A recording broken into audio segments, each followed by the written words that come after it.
unmute it just for you. Testing 2-2 live stream audio test. Yeah, Wonderful.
Testing. And I noticed that if you do that, then when people spoke, it went away. It's almost like it's like a noise gate where it's there, but it blocks it out.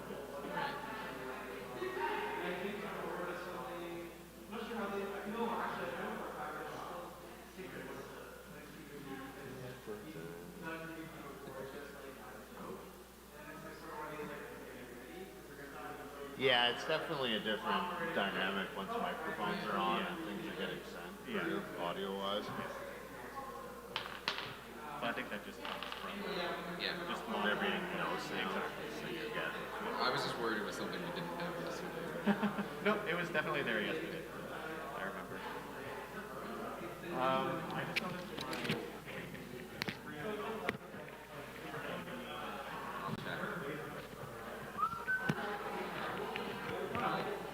Put your hand in front of you. Yeah, you're still good.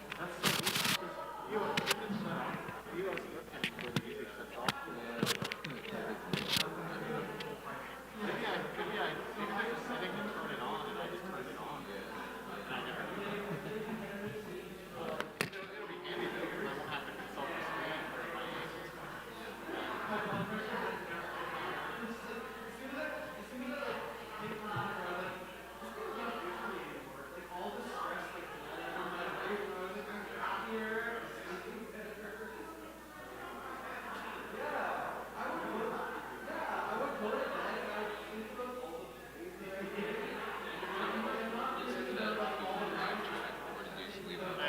I don't think it'll. no, I think you're on. It was on top yesterday. Yeah, so bottom corner is much like spot it. This is not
I came in here with the most chaotic energy.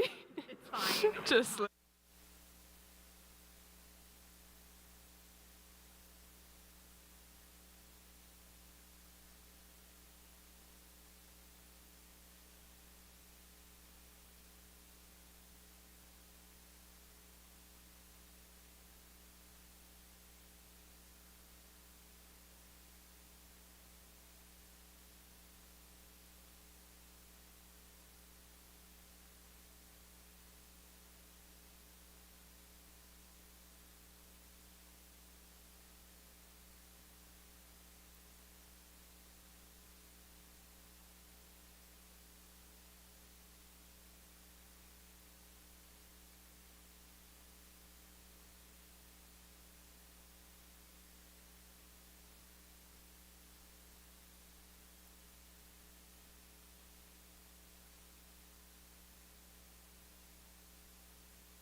that you are all reading.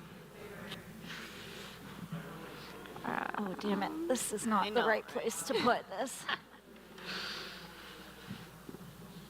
This is Okay. Hello? Okay, hello. is the mic on? I think so. Hello? Okay, hello. I would like to invite you to take your seats.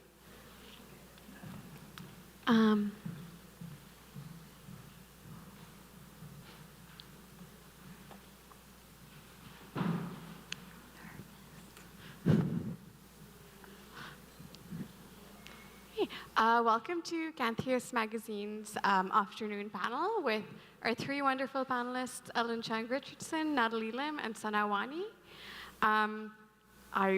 I didn't prepare a preamble for Canthius, but it's a feminist literary and arts magazine based kind of everywhere now. We have copies of our four most recent issues at the back. And this afternoon, we're going to have a chat with some lovely past contributors to the magazine.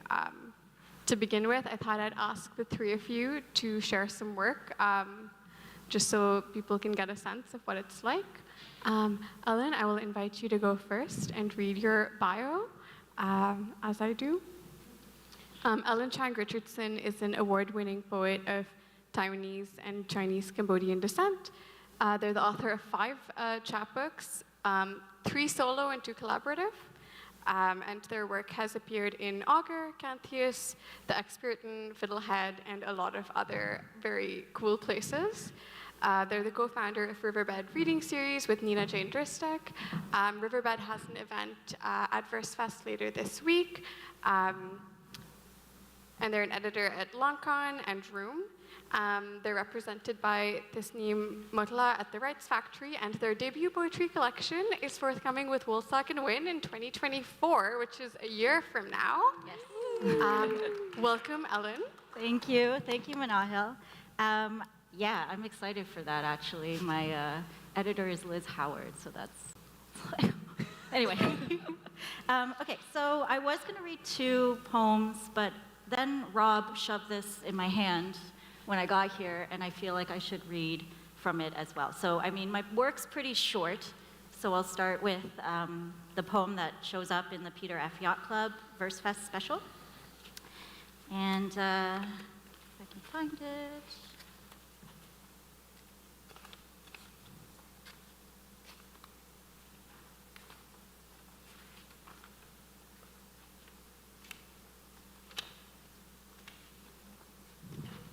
Full of great work, actually.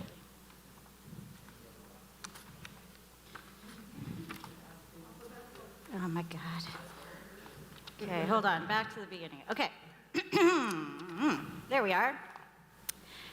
So this may feed into our conversation later, but this is actually my attempt at a love poem. It is Soft Scram à la mode. My guts grumble eagerly as I break their early morning fast of ouf brouillé à volant along the crusts of buckwheat bread, burnished and silken, salt sliding entre dents, et lingering ever briefly sur ma langue. This was my first bilingual with French and English poem, so that was fun. And then I'll read from the pieces that I have in Canthius. In Canthius' most recent issue, issue 11. Beautiful. Pick up a copy. There's 1 copy at the back. And more online. This is A Soft Rush. A soft rush lulls us into restlessness, like the peanuts you leaven onto any surface that'll take. Swoops of nut butter, swirls of honey, slapped silken sweet to lighten a mood. Down below, a soft rush, while I watch you move, licking ginger roots just to rid them of cold rice. And I'll finish with a little intergenerational piece. This is called Hornet in a Bell Jar. Our minds are one mausoleum of cherry wood, ivory, and stone, dusk lit by those who came before. You call them ancestor, while I simply passerby, who fill these halls with their hollowed breath, making my half-hairs bristle, making me marvel at their touch, the origin of their dust, disquieted by what I discover. Thanks.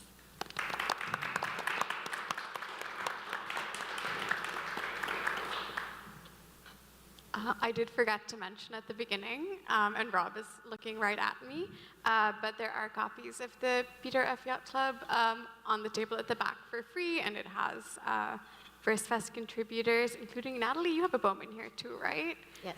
I don't know if you do, Sana. I missed the deadline for it. I did as well. But do be sure to grab one. And maybe even have the poets sign their name on the page, which is a fun thing to do. Next, I'd like to introduce Natalie Lim, who is also reading at Canthius' event later tonight at 7 p.m. right here. Natalie joins us all the way from Vancouver. So thank you. I was first introduced to her work when she won the CBC Poetry Prize in 2018. And since then, she's won Room Magazine's 2020 Emerging Writer Award. She's had work published in ARC, Best Canadian Poetry 2020, Canthius, and elsewhere. Her debut chapbook is Arrhythmia, which there's a lot of copies available at the back. And I feel like this is a rare opportunity to have West Coast content here, so do be sure to pick one up. And it was published by Rihila's Ghost Press. Thanks, Manana. Yeah. Hi, everyone. It's very exciting to be here. This is my first time on the east coast of Canada, actually, and it's so cold today. I thought it would be cold, but I was not prepared for the level of cold that it really is. But it is wonderful to be here with you all. Thank you for having me, and thank you to Canthius for bringing me along.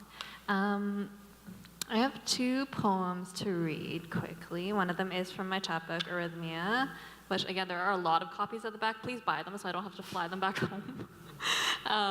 And this first poem is actually one of the first times that I interacted with Manahel, because you put this poem on a list of poems that you liked in some format, and I was like, she likes me, oh my gosh. It was very exciting.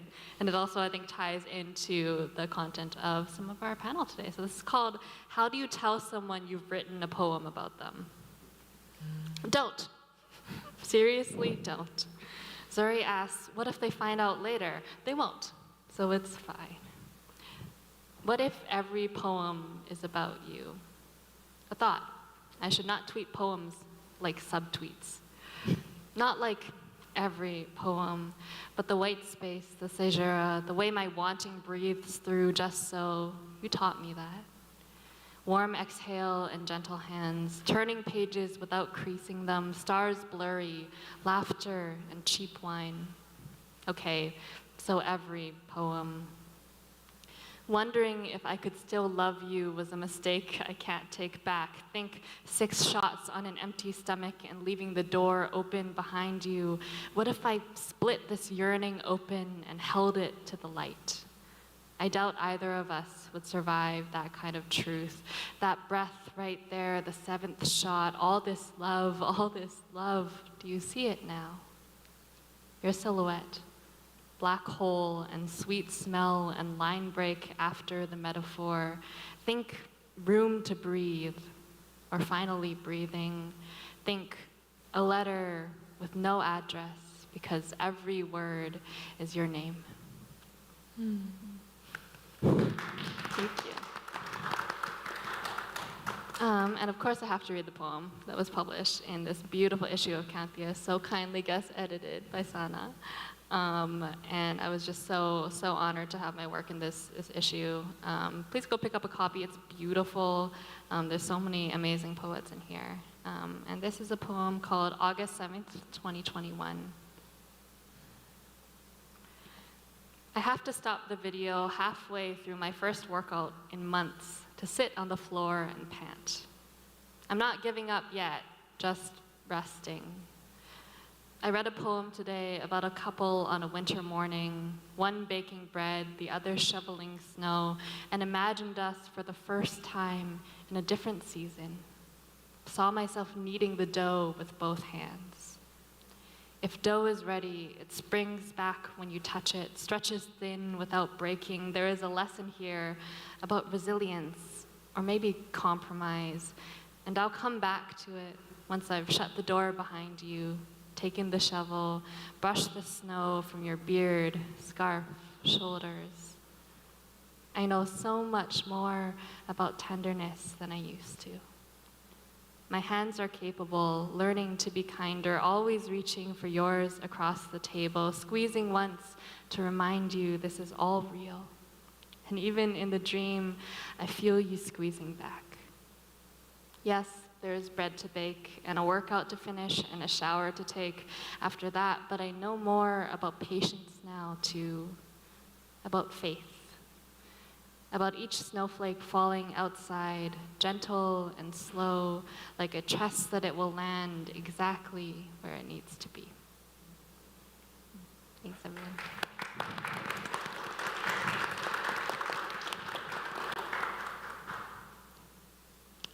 And our third panelist is Sana Awani, who loves daisies and is wearing a daisy sweater.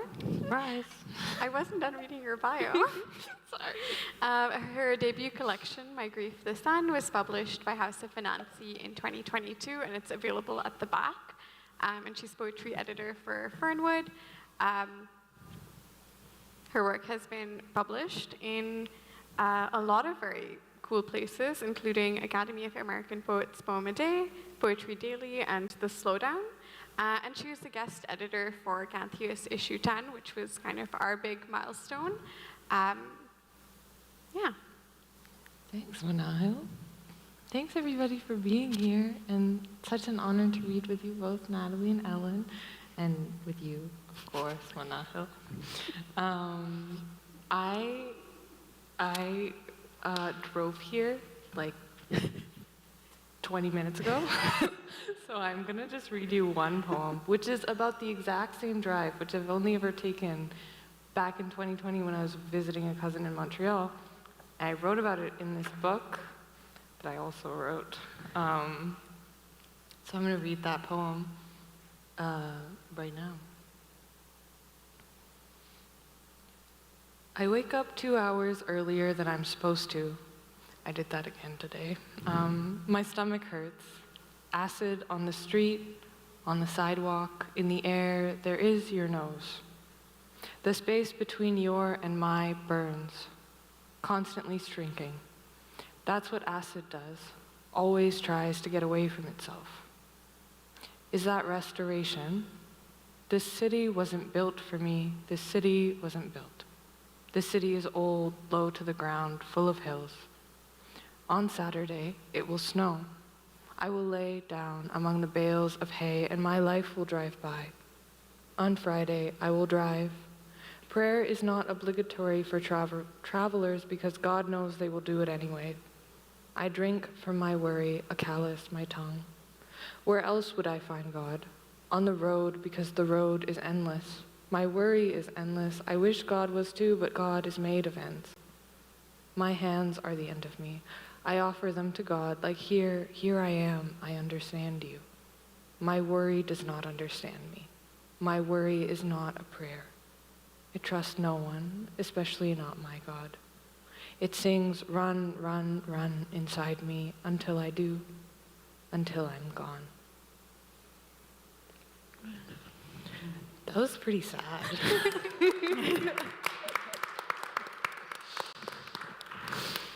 I know the feeling of reading a very sad poem and then you're done and you're like, Oh. I don't want to be on a stage where I'm being watched. Yeah. Well, thank you so much to the three of you for being here.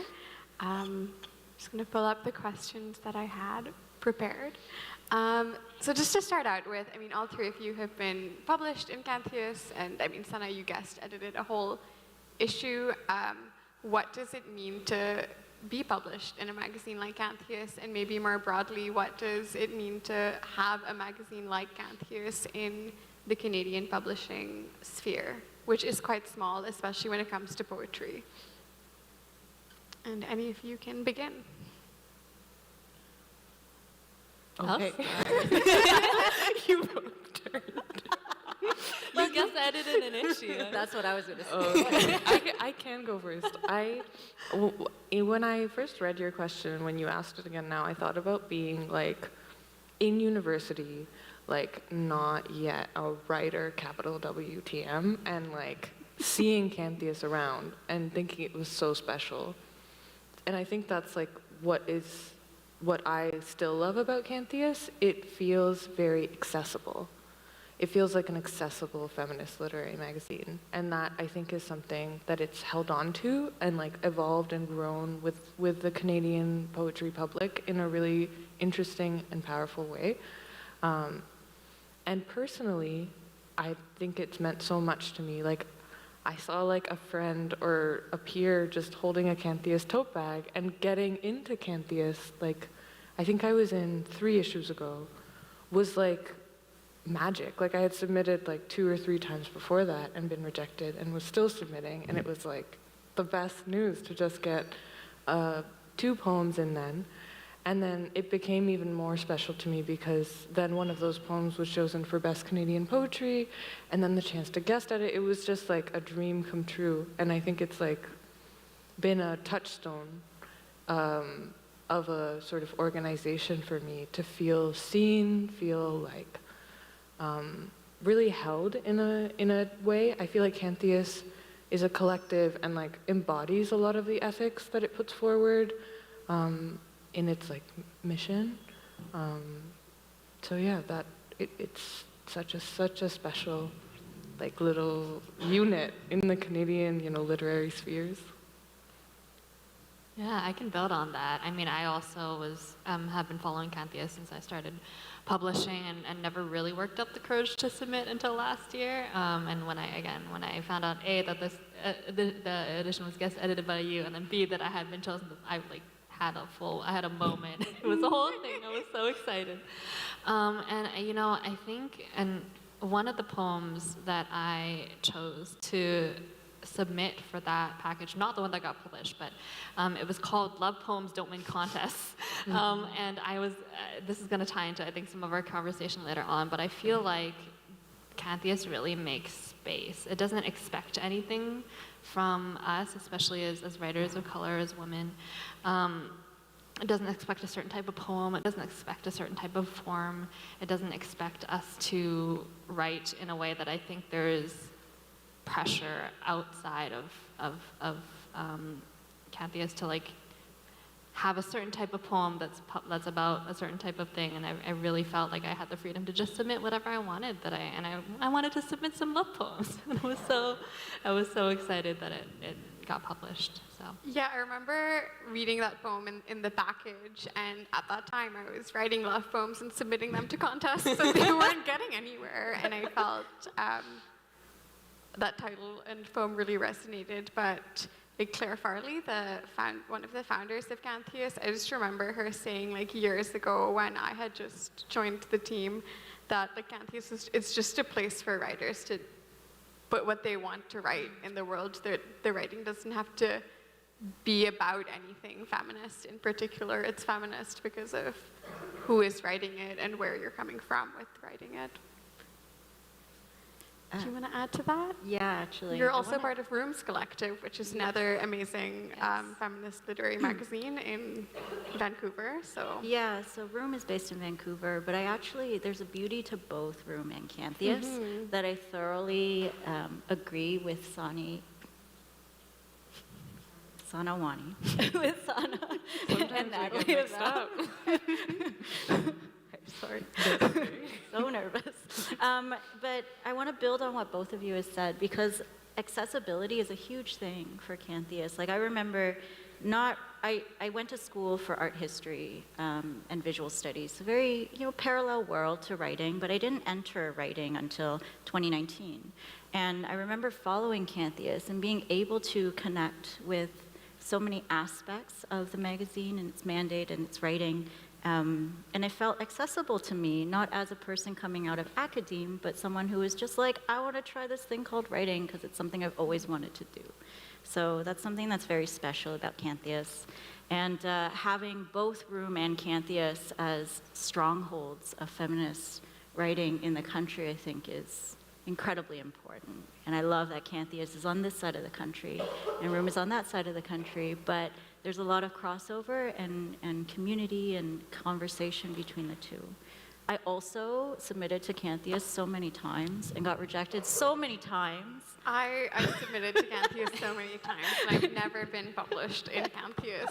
Then I got invited to join the team, you know, as that happened. Well, thank you so much for just all of those answers, and I think they lead really well into what I wanted to ask next, which is about, I guess, an ethics of feminist literary publishing, and kind of specifically like with something that comes up so much whenever I'm reading submissions for Canthius is writing about the body. And that's not, it's not to say that it only exists in feminist spaces, but it is really a touchstone of so much of the writing that comes through, and I think what we publish.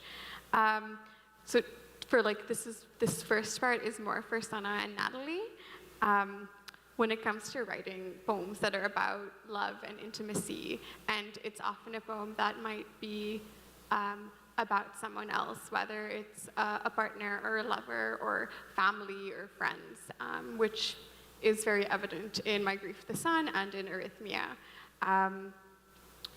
So I'm curious to know, like, what feminist ethics or approach you take when you're writing about someone else and when you're putting that in the world, because it's one thing to write about your own self and your own body, and you kind of, you know, make the call of making that public. But when it's someone else, and you don't really have the same, you can't make that same call about someone else's body. How do you go about that when you're taking what you've written and putting it into public spaces? That's a good question. I guess I can start. You know, I tend to treat, I'd say a lot of things are my love language, but poems are also my love language in a big way. I think basically every important person in my life, I've written a poem about them somewhere, and I usually like sharing those with them. I mean, it feels, especially if I'm going to be publishing it, if it's a poem for someone, I'm like, okay, they should know what I'm saying, and they should be okay with it. Mez, my partner, who is here, has read every love poem I've ever written about him. I get very excited about those as well. Those ones are easy. It's the ones where I'm like, I'm saying a nice thing. I love you so much. Oh my gosh, I can't wait to share that with you. It's poems that deal with more difficult subject matter that can be a little bit more difficult. And I mean, I really try to do my best to make sure that if someone can be recognized in a poem, if like I'm not writing broadly about like, you know, a subject, if it's like this one specific person is the subject of a poem, I try to make sure that they're aware of it and okay with it. And if not, I'm trying to, if that's not possible for any particular reason, like I just try to be respectful. Like I totally know that my poems come from my perspective, and that's not the other person's perspective necessarily, and that I'm handling, you know, in any subject I write about, I try to handle that with a lot of care and knowledge that other people might read this thing. So, yeah, is that it? Yeah, very similarly, I'm thinking about the cat person debate. I don't know if we remember that. It was one of the many Twitter debacles. It was this New York Times story that, you know, went viral and was completely based off of an ex-partner's life, and was written deeply with details going back to like the town, the place, all of these details being like true without the consent of the person involved. Anyway, I felt that was like a really important learning moment for me through Twitter, because I have a section in this book where I specifically am talking to people in my life. So it's like poetry and nonfiction, and poetry is weird, right? Because we have the speaker and we have this idea of like a kind of barrier between truth because it's poetry and because it's like magical in that way. But I think there's a deep ethical commitment which is related to the political power of poetry that you have to make to like care about people more than you care about your poems. And I think that that makes your poems better, in my opinion, and required me to email every single person that I had named in the book and be like, are you okay with this? If you're not okay with this, let me know, and I can like take it out of the book, I can change your name, like we can talk about it. And that was, I'm glad I did that because it brought a sense of peace around the book. Like there's not that sense of uncertainty on my end. And then those people, it's not a surprise. Like, oh, like this book that anyone can go buy, like has this deeply vulnerable moment between me and this person who I love or who I used to love or whatever or whatnot. And I think that's part of a feminist ethic. Earlier I was thinking, Ellen, when you were answering the first question around the special power of like Room's feminist ethic and Canthius feminist ethic and the ways that they feel like compatible and like in the same sphere, which I think by and large is a quite rare, beautiful thing because there are still like essentialist, inaccessible feminist things going on. Like people really still believe some weird stuff about gender, like, and they will publish things about that. So I think it's important to be true to that. Like, it's not yet a mainstream practice, like what Canthius or Room does, and it's not yet a mainstream idea to hold accountability in art. I think like there's a lot of writers, famous writers, come to my mind when that whole cat person thing happened that were like, freedom! like, okay, your short story is that important. Couldn't be me. But like, they really believe that stuff still, which everybody, it's okay, like, I'm all for like the debate of it, but when it comes down to it, like, I just can't see people's lives being more important than a work of art. Yeah, and I love that, like, even when a poem is, you're not writing something negative about someone, but you are writing about, like, a very intimate and vulnerable moment, and sometimes, like, the other person might say, no, I don't want that out in the public. So yeah, when you, in that last section of the book, when I received the email from you asking, is it okay for me to publish this? I was like, of course, but also I loved that you did that. And it makes like reading your book and that section, and I can feel that care throughout still. Thanks. So Ellen, I know you don't really write love poems in a sense. So I have a bit of a different question for you. You have this ongoing project in which you research and write about the oeuvre of BIPOC art, primarily BIPOC artists who have changed the landscape of international art. And I think it was a few years ago now, I interviewed you for Canthius, and you talked a bit about your process, which involves visiting galleries and kind of sitting with one artist's work for a very long time. And you put a lot of care and thought into that process. So I wanted to ask, like, what is that like, and what does it mean to you to have to kind of put that amount of time in to write, like, maybe a single poem, and your poems are very small. I just finished a poem on the work of Shubigi Rao, who represented Singapore at the Venice Biennale this year. And Shubigi's work just expands decades. Like, her work is very archival, and it excavates, and it has iterations, and it takes place over like 30 years. And I'm like, how do I distill that into one page? So I think what Sana was talking about and what Natalie was talking about respect and care is really a leading force when I interact with others' work. It's actually in my plan when I eventually finish the manuscript to reach out to every artist that I am writing about and be like, hey, I've written an ekphrasis of your work. I'd really love to publish it. Are you okay with that? This is what it is. Let you read it. Some of the artists that I've written about already know I'm doing this, which is quite neat, and have given their blessing, which is also quite neat.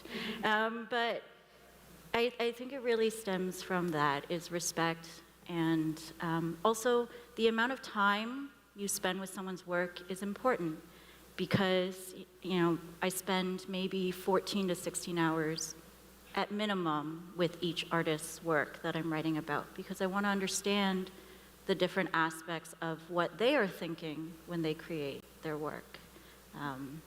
And I want to kind of portray it in a way that is accessible for others who may not connect with visual work immediately, but who may have some sort of interest with it. So, yeah, respect and care. I love that you're also bringing a slowness to the process of poetry. Because I think you've been working on this project for the whole time I've known you, which is maybe 5 years.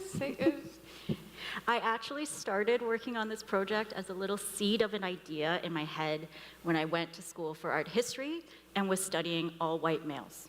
And I love white males. My partner is a white male. He's here. And they're lovely. But there are artists who are not white males who are actually affecting the trajectory of art history in an international context and making waves.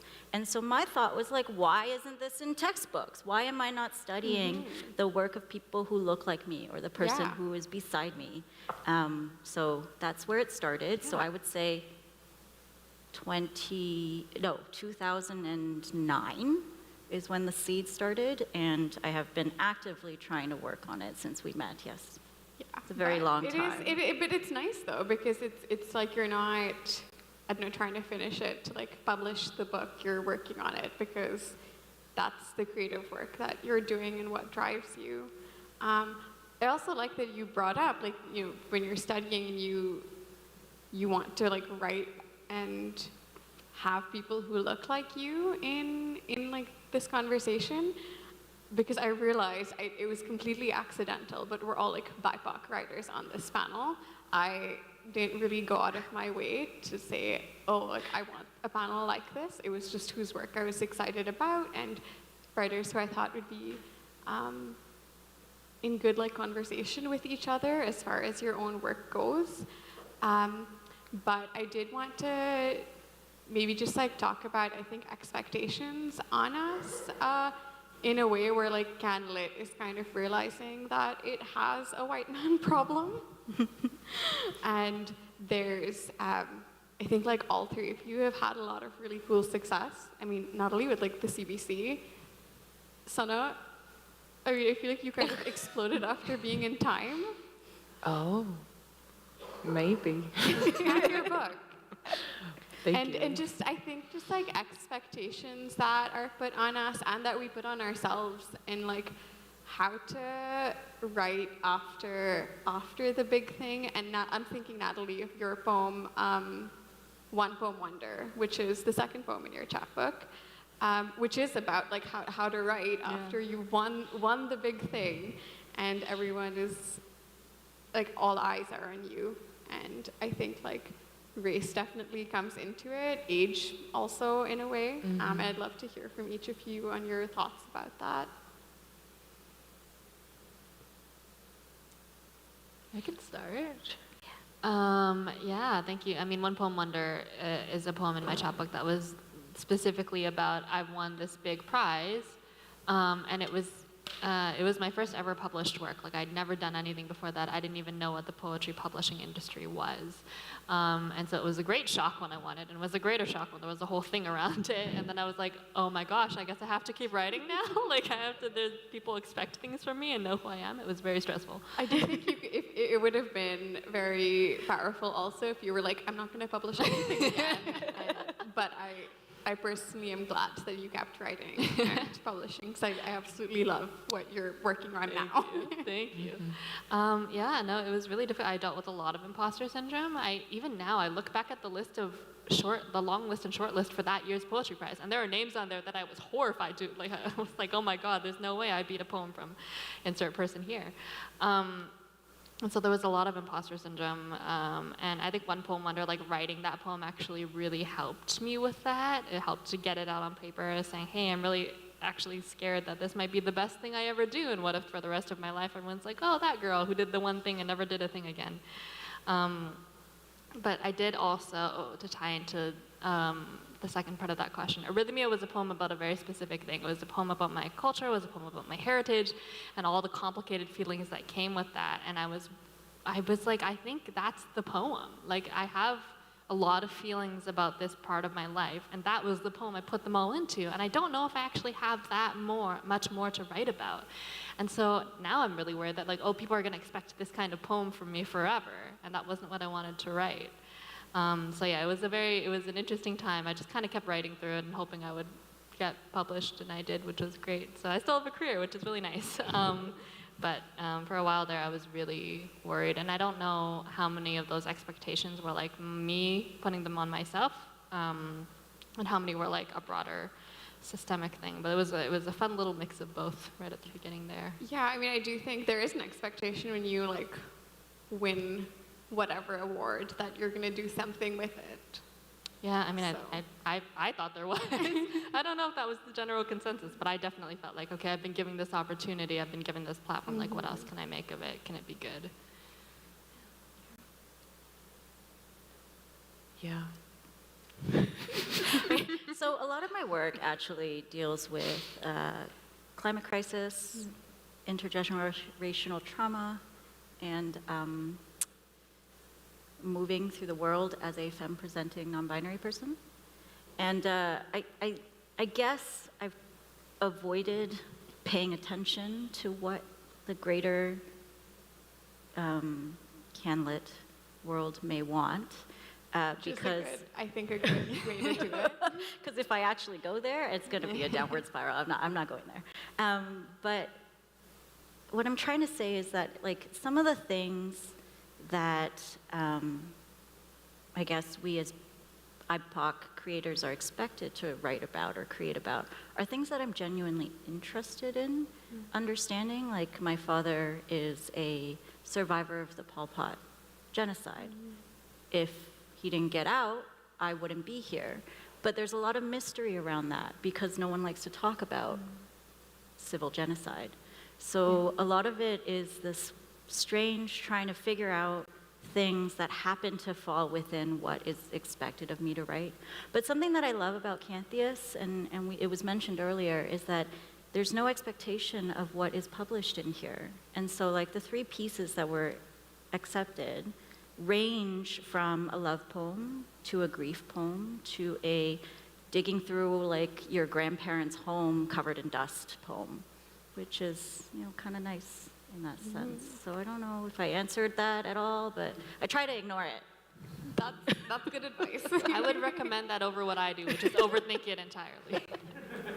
Yeah, I'm Sarah, not do you for. have- do you Yeah, I have have an a in third. between? Yeah, I have okay. a third. It's disappear, which is what I've done. I just dip. I'm like, I'm not present in this anymore. See ya. Bye. I'll be back in 10 minutes. Love you. See ya. Thanks. It's funny that you brought up the Time article, Manal, because I haven't thought about that in years, but I think that is like the genesis for like my success as a writer, and also this expectation, the first like planted seed of it. Because it was, to give context also, it was an article as I was, I'm Kashmiri, which is a like occupied territory by the nation of India in northern South Asia, let's call it. And I was leaving a communication blackout. And then I made a Twitter thread about it. I'm talking about Twitter a lot.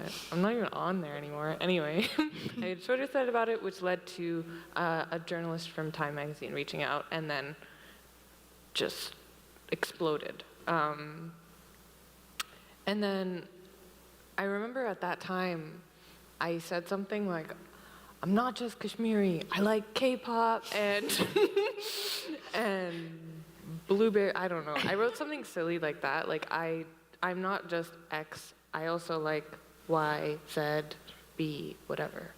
And that's, I think, in the thread of sort of both of your answers, I feel really seen, because it's like, people will expect a story from you, and they want you to keep saying the same story again and again and again. And I think about Toni Morrison. I think Toni Morrison is the person who said, you know, the biggest work of racism is distraction, or is like time, like asking you to give more and more time to a distraction. So it's like, tell me this same story again and again and again and again.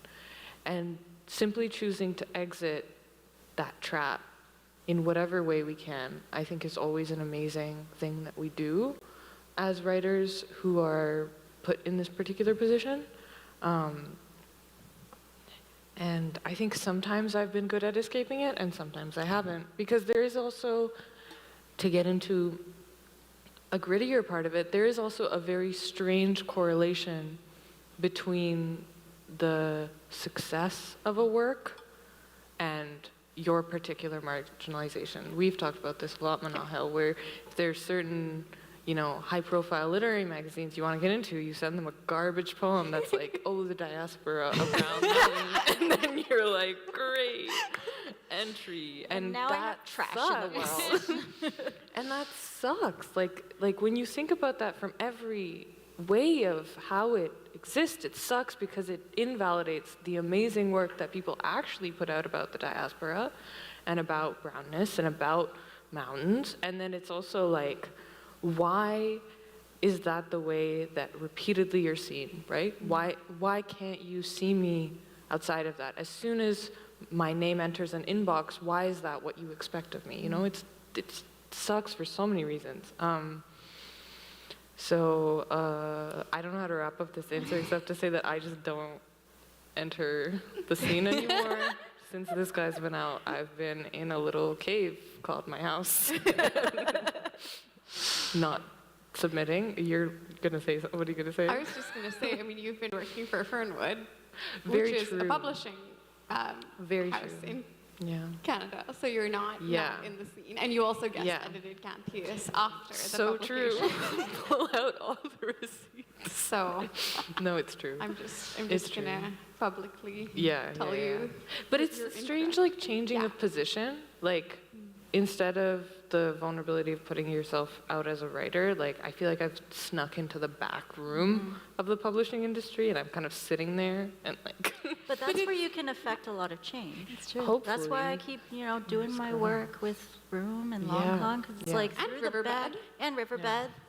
With Nina, who has disappeared, but like Riverbed, we have an event coming up on Thursday with Versefest, and we actually from the back end, you can program and put out writing or present writers who you think deserve time on the stage that are different from what has been happening up to. So, yeah.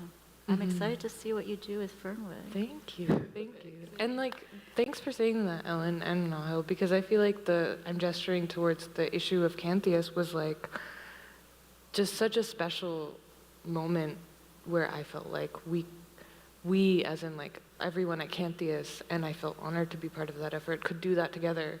It's like these are not, hopefully I feel that these are not the poems that people expect of the people who were in that, and I think that's really hopeful, actually. Yeah, I mean, just on a quick time check, I mean, we're reaching 2:00, and that was the questions that I had. And thank you so much for your rich answers. I mean, I guess it's a panel, so we could open it up to audience Q&A, or if you have questions for each other. Or if you want to wrap up and enjoy the very, very chilly outside and attend the the protest against the closure for the Rito McDonald's occurring in Confederation Park. Yes. They have. Yeah. Viva la raccoon. So, yeah. Did anyone have questions? You don't have to have questions. I have a question. Yeah. Ask. I mean, I feel like I'm on the stage with 3 incredibly talented writers, and I will have no better chance to get some advice. What are you writing about? How's that going? Because I cannot, for the life of me, write anything right now. It's really hard. Where do you find inspiration? I mean, I knew you probably from art, right? Or from just... So right now, I'm finding inspiration from my deep-seated anger. Nice. And I'm writing a lot of creative nonfiction and fiction. So it's actually, I've got a story that's coming out in an anthology edited by Dan Wu called The Spirits Have Nothing to Do with Us. And it's new Chinese-Canadian fiction, and you can pre-order it actually with Perfect Books because it drops May 23rd. But that's what I've been doing. I've been procrastinating on poetry by writing fiction and creative nonfiction. Have you found that to be like a really creatively rich experience to switch genres like that? Yep. Nice. So I should stop writing poetry is what I'm hearing and try something else. Try something else. It's fun. I've been doing a lot of visual art since Monument came out. I also found it very difficult to sit and write. So I don't know. It's been nice, kind of turning back to visual art in a way, and just doing watercolor, different kinds of things. Well, Liam, who's here, we're working on a collection of speculative space poems, and that's also a nice inspiration where you have someone else to keep you accountable to writing, because I'm not enjoying doing a lot of it solo. I've also been diving into editing. So I'm currently I'm the assistant editor for the Ghost issue of Room magazine. Oh, nice. So instead of fretting about not putting anything out, which is true, I'm not putting anything out, I am diving into reading the work of others. And it's kind of lovely and brilliant. And I'm doing the same with Riverbed, we're reading and experiencing the works of others in programming our next season. So, yeah. Oh, Asana? I also echo the genre shift. I was writing creative nonfiction and prose for a bit there. Especially this newsletter that I put out every month. I love your newsletter. Everyone subscribe to Sana's Thank you. newsletter. Oh my gosh. Thank you. So that was my main thing last year. Now I feel like I'm kind of shifting gears. We've been talking about love poems, and I feel like it's a pulsating thing that I've just been following around and thinking about, because I want at some point to write a novel. A romantic novel. Very scary to say out loud even. But I've been kind of just thinking about it. I think I'm spending a lot of time right now just allowing it to, what's the word? Is gesticulate a word? Percolate? Percolate. This is gesticulating. Oh, you're I so do this a lot. You're so right. Percolate in my mind. Yeah. Probably gesticulate, but internally. It's a mental gesticulation. Yeah. So I think that's what I've been trying to do. Not a lot of poems. I think poetry is so interesting because it feels so alive as a medium. So allowing it to just leave me for a bit has been really good, I think. Collage. I like to do collage lately. It's a lot of fun. I'm getting lots of ideas for different art projects. Yes. And just to pick up on that, if you don't mind, one of the things I love about your newsletter is the way that you incorporate snippets of other people's work, and the way that you layer all like a collage, you layer all those things together. Is that also a place where you sort of find inspiration? For sure. Just in reading, reading I feel is the act that writing comes from, right? I feel if they're chicken and egg, reading is the chicken or the egg. Reading is the one that came first. Yeah. Sorry, that was such a weird answer. But yes. Read more. Read more. Read more. Awesome. Thank you. Yeah, that was a great question. And I feel like Manifest really said, oh, we're writing poetry, but I think that's just it. Like poetry, you just have to almost let it go and it'll like come back and creep back into your life. I think we'll close that there. Unless, did you have a question? I wanted to turn your question back on you, Natalie, just before we go. Yes. What have you been working on artistically as well? I haven't been writing a lot of poetry, let me tell you. I've been writing some poetry. It turns out that being in love is good fodder for poetry. So we've been getting a lot of that.